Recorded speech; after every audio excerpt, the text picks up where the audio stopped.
नमस्ते, हजुरहरूलाई स्वागत छ बङ्गाली किचनमा। आज म चिकन ग्रेभी बनाउन लागिरहेको छु। सर्वप्रथम त कराईमा तेल राख्नुहोस्।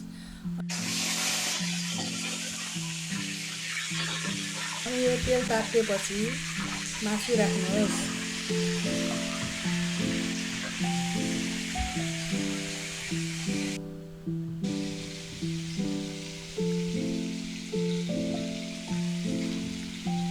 मासु राखिसकेपछि बेसार राख्नुहोस्।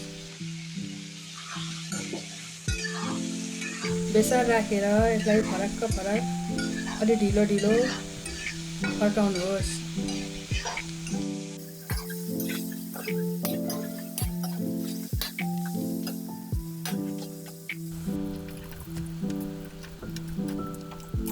मैले प्याज सानो टुक्रा पारेर काटेको छु। अब प्याज राख्दैछु।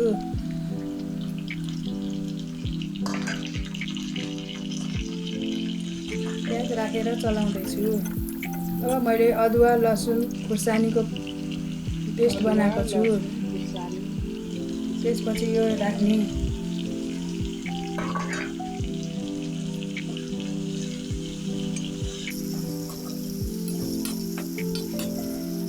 प्याज पाक्न दिने, एकछिन छोपेर।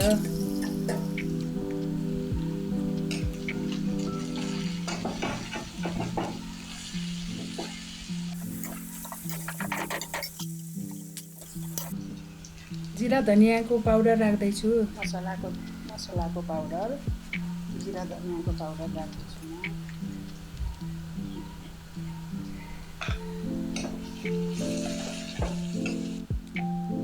स्वाद अनुसारको नुन राख्दैछु। अनुसार गरेर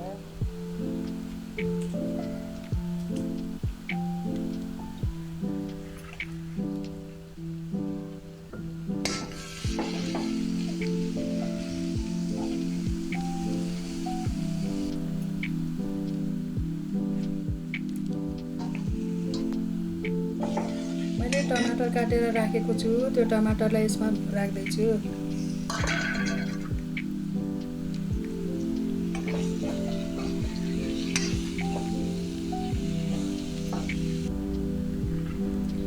अब एकछिन छोपेर टमाटरलाई पाक्न दिनुपर्छ।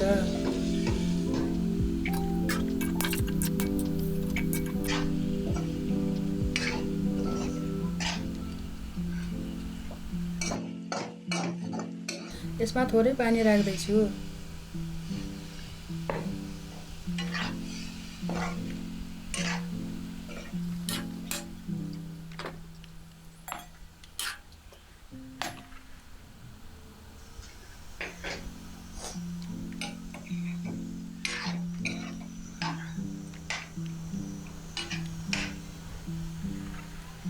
अब यसमा काटेको धनियाँ राख्दैछु।